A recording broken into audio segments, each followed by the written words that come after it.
ఉన్నారు ఈ రోజుకి కూడా. తర్వాత జాగ్రత్తగా ఆలోచన చేసినట్లయితే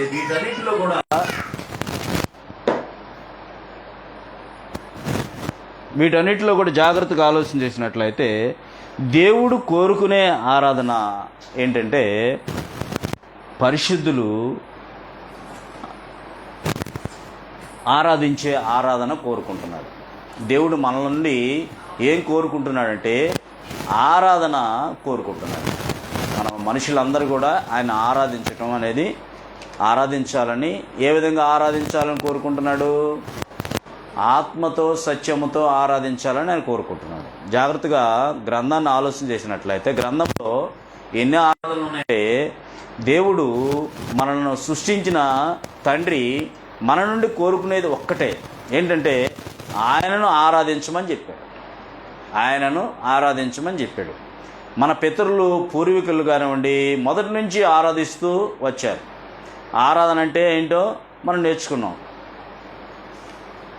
మ్రొక్కుట, పూజించుట, నమస్కరించుట అని, ఇంకా గణపరచుట, ఇంకా అత్యంత విలువైనదిగా పరిగణించుట. ఆరాధన అనేది అత్యంత పరిగణించుట అంటే మొదటి స్థానం దేవునికి ఇవ్వటం. మనుషులకి చాలా పనులు ఉంటాయి, ఉండవా? ప్రతిరోజు అందరూ బిజీనే. అయితే ఆరాధన మొట్టమొదటి ప్రాధాన్యత ఇవ్వటం అన్నమాట. గణపరచుట, అత్యంత విలువైనదిగా పరిగణించుట, మన భక్తిని కనపరచుట, మన భక్తిని దేవునికి కనపరచుట, గౌరవించుట, ప్రశంసించుట, పని చేయుట, దేవుని పని చేయుట. జాగ్రత్తగా ఆలోచన చేసినట్లయితే బైబిల్లో ఎన్ని రకాల ఆరాధనలు ఉన్నాయని చెప్పేసి జాగ్రత్తగా మనం ఆలోచన చేసినట్లయితే మనం వీటిలో దేంట్లో ఉన్నామో ఒక్కసారి వ్యక్తిగతంగా ఎవరంతటి వారే ఆత్మపరిశీలన చేసుకోవాల్సిన అవసరం అనేది ఉన్నది. అయితే ఇక్కడ వ్యర్థ ఆరాధన సమయానికి వస్తాం, పాటలు పాడతాం, వాక్యం వింటాం, బలలో పాలు పంపులు పొందుతాం, కానుకలు సమర్పించుకుంటాం.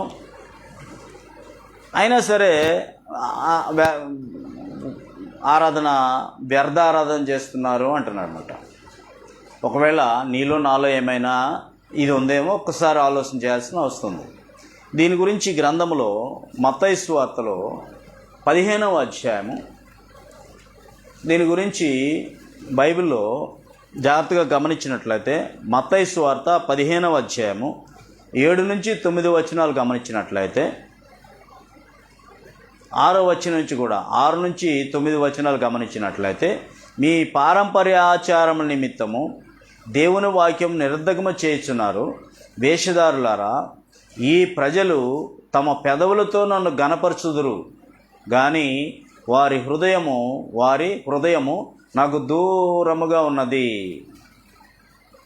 ఆరాధిస్తున్నారు, పాటలు పాడుతున్నారు, వాక్యం చదువుతున్నారు, ప్రార్థన చేస్తున్నారు, కానీ మనం మాత్రం దేవుని సన్నిధిలో ఉంటున్నాము, కానీ మన మనసు ఎక్కడో ఉంటుందో, దూరంగా ఉంటుందో అంటనమాట. మన మనసు ఎక్కడో ఉంటుంది, మనం మాత్రం ఇక్కడే ఉన్నాం, కానీ అది వ్యర్థమైపోవడానికి అవకాశం ఉందని తెలియజేస్తున్నమాట. ఈ ప్రజలు తమ పెదవులతో నన్ను గణపరచుదురు కానీ వారి హృదయము నాకు దూరముగా ఉన్నది. మనుషులు కల్పించిన పద్ధతులు దైవోపదేశములని బోధించుచు వారు నన్ను వ్యర్థముగా ఆరాధించుతున్నారు అంటనమాట. దేవుని చెప్పిన వాక్యాన్ని నిరర్ధకం చేసేసి ఏం చేస్తున్నారంటున్నారు? వారి హృదయం బాగా దూరం చేసుకుని దేవుని వాక్యాన్ని నిరర్ధకం చేసేసి మనుషులు ఏదైతే కల్పించిన పద్ధతులు అవి ఉంటాయో వాటిని హైలైట్ చేసి అయ్యే దైవోపదేశంలోని బోధించుచు వారు నన్ను వ్యర్థముగా ఆరాధించుతున్నారు అంటనమాట. ఒకవేళ మనమేమైనా ఆరాధిస్తున్నామేమో, మనంతటి మనం ఆత్మపరిశీలన చేసుకుందాం. రెండవదిగా ఆలోచన చేసినట్లయితే తెలియని దానిని ఆరాధించుట. అసలు దేవుడు ఎవరో తెలీదు, ఏదో ఒకటిలే దేనికి ఒక దానికి మొక్కితే ఆ దేవుడు ఆరాధించినట్టు కాదా అని అనుకుని ఏదో ఒక దానిని ఇది మనకి గ్రంథంలో మనకి ఎక్కడ కనపడుతుంది అంటే, మనుషులు ఇందాక చెప్పుకున్నాం కదా, వ్యర్థారాధన. మనుషులు కల్పించినవి చెప్పే వాటిని నమ్మి ఆరాధించేది వ్యర్థారాధన. రెండవదిగా తెలియని దానిని ఆరాధించు ఆరాధన. తెలియని దానిని, దేనిని ఆరాధించాలో కూడా తెలియని దానిని ఆరాధించు ఆరాధన. మనకి అపోస్తలుల కార్యముల్లో 17వ అధ్యాయంలో, అపోస్తలుల కార్యములు 17వ అధ్యాయము 23, 24 వచనాలు గమనించినట్లయితే, అక్కడ నేను సంచరించుచు, అపోస్తలుడైన పౌలు గారంట ఒక ప్రాంతానికి వెళ్ళాడంట. అపోస్తలుడైన పౌలు గారు ఒక ప్రాంతానికి వెళ్తే అక్కడ కొన్ని సన్నివేశాలు కనపడ్డాయి ఆయనకి. ఏదెనుసు అనే పట్టణం అనమాట. ఆ పైనుంచి గమనించినట్లయితే, ఏదెనుసు వారలారా, మీరు సమస్త విషయములలో అతి దేవతా భక్తి గలవారై ఉన్నట్టు నాకు కనబడుతున్నది. భక్తి ఉంది, మంచి భక్తులే, మంచి ఆసక్తి ఉంది, భక్తి ఉంది. ఏదెనుసు వారలారా, మీరు సమస్త విషయములలో అతి దేవతా భక్తి గలవారై ఉన్నట్టు నాకు కనబడుచున్నది. నేను సంచరించుచు మీ దేవతా ప్రతిమలను సూచుచుండగా ఒక బలిపీఠము నాకు కనబడింది. దాని మీద తెలియబడని దేవునికి అని వ్రాయబడి ఉన్నది. దాని మీద ఏముందంట, ఒక దాని మీద తెలియబడని దేవునికి అని వ్రాస్తుందంట. కాబట్టి మీరు తెలియక దేనిని భక్తి కలిగి ఉన్నారో, దేని యందు భక్తి కలిగి ఉన్నారో దానినే నేను మీకు కనపరుస్తున్నాను. జగత్తును అందరి సమస్తమును నిర్మించిన దేవుడు తానే ఆకాశమునకును భూమికిని ప్రభు అయి ఉన్నందున హస్తకృత్యములైన ఆలయములలో నివసింపడు. ఆయన అందరికీ జీవమును, అంతే కదా, నీకు నాకు ఊపిరిని దయచేసింది ఎవరు? నీకు నాకు మనం ఊపిరి పీల్చుకుంటాం, ఊపిరిని దయచేసింది ఎవరు? గమనించినట్లయితే ఆయన అందరికీ జీవమును, ఊపిరిని, సమస్తమును దయచేవాడు కనుక తనకు ఏదైనా కొదువు అన్నట్టు మనుషుల చేతితో సేవింపబడేవాడు కాదు. మనుషుల్లో నుంచి నువ్వు తెచ్చిపెడితేనే నేను దేవుడిగా ఉంటాను అనేవాడు కాదు. నువ్వేం పెట్టవసలా, నువ్వు ఆయనే పోషించిన అవసరంలా. ఆయనే నీకు అన్నీ ఇచ్చి నన్ను ప్రకృతి ఒళ్ళో ఉంచి పోషిస్తూ సంరక్షిస్తున్నాడు కదా. మరి యావత్ భూమి మీద కాపురమునుటకు ఆయన ఒక్క నుండి ప్రతి జాతి మనుషులను సృష్టించి, వారు ఒకవేళ దేవునిని తడువులాడి కనుగొందురేమో అని తన్ను వెదకు వారి నిమిత్తము నిర్ణయ కాలంలో వారి నివాసస్థలము యొక్క పొలిమేరను ఏర్పరచను. ఆయన మనలో ఎవరికీ దూరంగా ఉండేవాడు కాదు.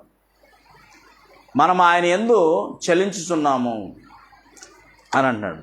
ఆకాశం నా సింహాసనం, భూమి నా పాదపీఠం అంటున్నాడు కదా. కాబట్టి జాగ్రత్తగా ఆలోచన చేసినట్లయితే, తెలియని దానిని ఆరాధించు ఆరాధన. వాస్తవానికి వాళ్ళకి దేవుడు ఎవరో తెలియదు. ఒక్కొక్క బొమ్మ పెట్టుకుని ఒక్కొక్క బొమ్మ పెట్టుకున్న ఏదెన్సు పట్టణంలో చాలా భక్తిగా వినయంతో ఉన్నట్టు అపోస్తలుడైన పౌలు గారికి కనపడింది. ఆయన సంచరిస్తూ ఉంటుండగా ఆ దేవతా ప్రతిమలు ఒక్కొక్కటి ఒక్కొక్క రకంగా ఉంది.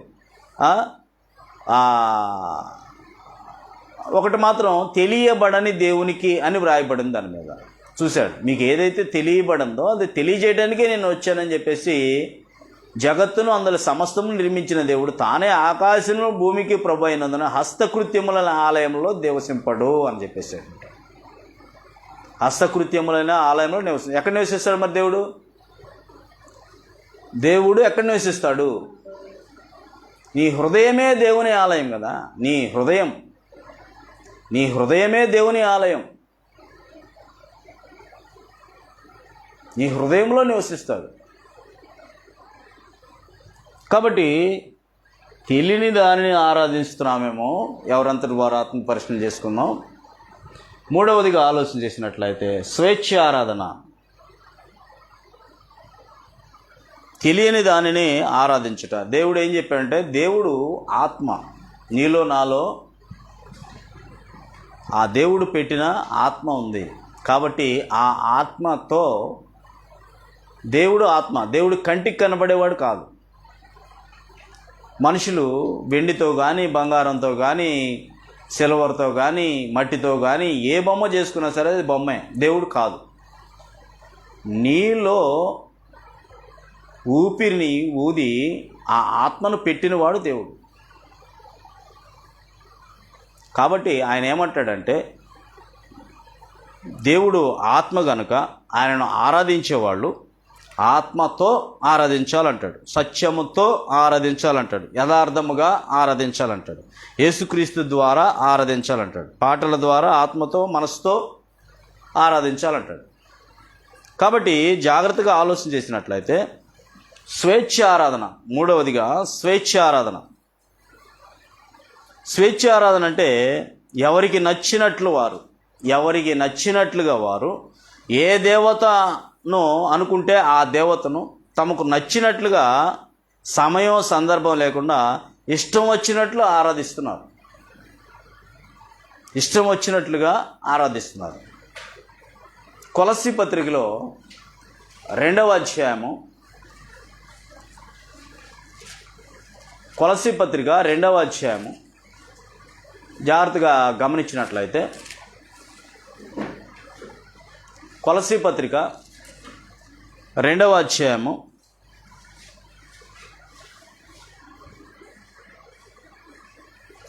8వ వచనంలో ఆయనను అనుసరింపకుండా దేవుణ్ణి పక్కన పెట్టేసి మనుషుల పారంపర్య ఆచారమును అనగా ఈ లోక సంబంధమైన మూలపాఠములను అనుసరించి, ఆయనను అనుసరింపకుండా ముందు ఆయన బయటికి పక్కన పెట్టేసి ఎవరిని ఆరాధించాలో ఆయన్ని పక్కన పెట్టేసి ఆయనను అనుసరింపక మనుషుల పారంపర్యాచారమును అనగా లోక సంబంధమైన మూలపాఠములను అనుసరించి మోసకరమైన నిరర్ధకత తత్వ జ్ఞానము చేత మిమ్మల్ని చెరపట్టుకొని పోవాడు ఎవడైనా ఉండనేమో అని జాగ్రత్తగా ఉండము అంటాడు. నీకు నువ్వే జాగ్రత్తగా ఉండు. నిన్ను తోకపట్టుకుని వెళ్ళే పరిస్థితి ఏమైనా ఉందేమో, గుడ్డివాడికి చూపిస్తే ఇద్దరు ఏమవుతారు? గుడ్డివాడికి దోవ చూపిస్తే ఇద్దరు కూడా దాంట్లో పట్టడానికి అవకాశం ఉంటుంది. కాబట్టి ఆయనను అనుసరింపకుండా మనుషులు పారంపర్య ఆచారమును అనగా ఈ లోక సంబంధమైన మూలపాఠాలను అనుసరించి మోసకరమైన నిరర్ధకతత్వ జ్ఞానము చేత మిమ్మును చెరపట్టుకొని పోవాడు ఎవడైనా ఉండునేమో అని జాగ్రత్తగా చూసుకోండి అంటాడు. ఎవడనూ మిమ్మల్ని మోసం చేయకుండా చూసుకోండి అంటాడు. ఎందుకు? మోసం చేసేవాడు ఒకడు ఉన్నాడు, సాతాను అనేవాడు ఒకడు, సర్వలోకాన్ని మోసం చేయాలని, ఎవరిని మృంగుదుమా అని గర్జించు సింహం వలె వెతుకుతూ తిరుగుతున్నాడు. జాగ్రత్త అంటాడు. అదే 2వ అధ్యాయము 19వ వచనంలో కూడా గమనించినట్లయితే 18, 19 వచనాల్లో అతి వినయాశాక్తుడై దేవతా ఆరాధనందు ఇచ్చి కలిగి తాను చూచిన వాటిని గూర్చి గొప్పగా గొప్పగా చూచిన వాటిని గొప్పగా కనబడుతూ ఉంటాయి కదా మనకి. వామ్మో, ఇంత ఎత్తుందేంది, ఇంత వెడల్పు ఉందేంది, ఇంత పెద్దదా అని చెప్పేసి అతి వినాశ